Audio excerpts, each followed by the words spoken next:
కాంగ్రెస్ హయాంలో అన్నదాతలు అరిగోసపడుతున్నారు. ఓ పక్క వడ్లను సర్కారు కొనుగోలు చేయకపోవడం, విత్తనాల సరఫరాలో నిర్లక్ష్యం వహిస్తుండడంతో రైతులు తీవ్ర అగచాట్లు పడుతున్నారు.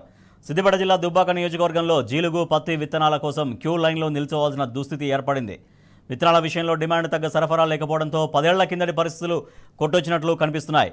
క్యూ లైన్లలో వేచి చూసినా విత్తనాలు దొరకకపోవడంతో ఆగ్రహించిన రైతన్నలు షాపుల ముందు ఆందోళనకు దిగుతున్నారు.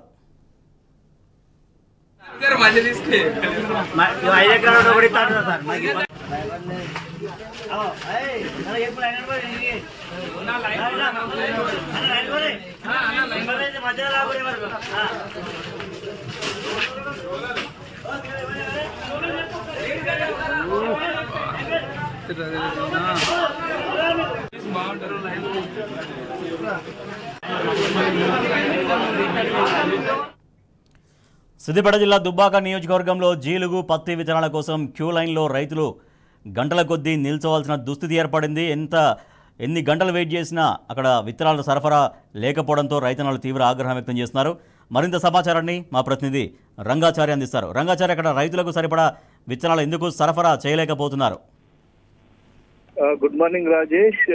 ఇది చాలా స్పష్టంగా కనిపిస్తున్న విషయం. గత ప్రభుత్వంలో రైతులు కాలు మీద కాలు వేసుకుని విత్తనాలు ఇంటికి తెప్పించుకున్నటువంటి పరిస్థితి ఉండింది. ఇప్పుడే మనకు ఈ దుబ్బాకలో జరుగుతున్నటువంటి సంఘటనలు చాలా స్పష్టంగా కనిపిస్తుంది. రైతుల పట్ల తెలంగాణ ప్రభుత్వం వహిస్తున్నటువంటి నిర్లక్ష్యం ఏదైతే ఉందో అది దుబ్బాకలో ప్రత్యక్షంగా కనిపిస్తున్న పరిస్థితి కనిపిస్తున్నది. ముఖ్యంగా ఈ జీలుగు, పత్తి విత్తనాలు, మిగతా విత్తనాల కోసం రైతులంతా కూడా లైన్ లో నిలబడి, రోడ్డు మీద నిలబడి, ఆగ్రోస్ షాప్ ముందు నిలబడి వాళ్ళు వెయిట్ చూస్తున్నటువంటి పరిస్థితి గత 4-5 రోజులుగా జరుగుతూ ఉన్నది.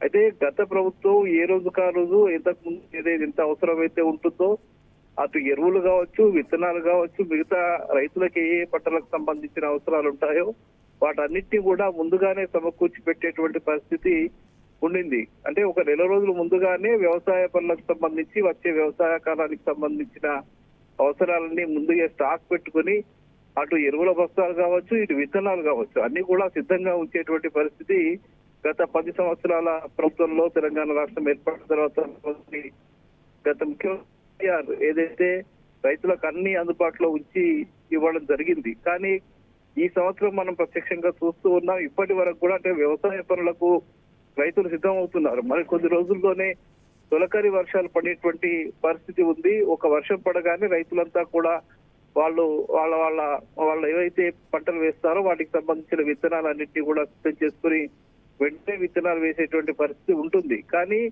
అయితే వీళ్ళంతా కూడా రైతులంతా కూడా ఒకవైపు ఎరువుల కోసం, మరోవైపు విత్తనాల కోసం షాపుల చుట్టూ తిరుగుతున్నటువంటి పరిస్థితి. ప్రభుత్వానికి సంబంధించిన ఆగ్రోస్ మాత్రమే ఇది నాణ్యమైనటువంటి విత్తనాలు కానీ ఎరువుల్ని కానీ సప్లై చేసేటువంటి పరిస్థితి ఉంటుంది.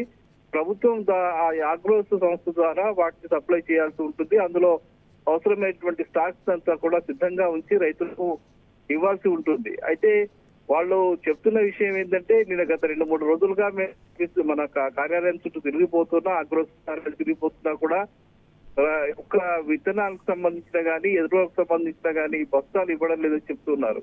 వ్యవసాయ అధికారులు కూడా దీని మీద ఒక స్పష్టమైనటువంటి ఆలోచన కానీ స్పష్టమైనటువంటి వైఖరిని కానీ ప్రకటించడం లేదు. అసలు ఎంత స్టాక్ వస్తుంది, ఎంత స్టాక్ రైతులకు ఇస్తున్నాం, ఎంత అవసరం ఉంది, ఇప్పటి వరకు ఎంత స్టాక్ వచ్చింది, అది ఎంత స్టాక్ ఉంది అనే విషయాల మీద కూడా చాలా స్పష్టంగా చెప్పడం లేదు. వాళ్ళు మాట దాట వేస్తున్నటువంటి పరిస్థితి ఉంది.